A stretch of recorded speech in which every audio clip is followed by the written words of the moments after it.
రాష్ట్రంలో చూస్తూ ఉన్నాం. ఈ యొక్క జగన్మోహన్ రెడ్డి పరిపాలన కోడికత్తి డ్రామాకి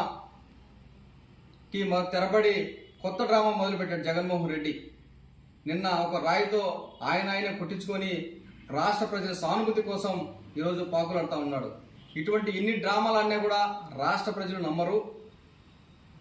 ఇది కేవలం 2024 ఎన్నికల్లో జగన్మోహన్ రెడ్డి సానుభూతితో ఓట్లు వేసుకోవాలని చెప్పి ఈ యొక్క డ్రామా ఆడుతూ ఉన్నాడు.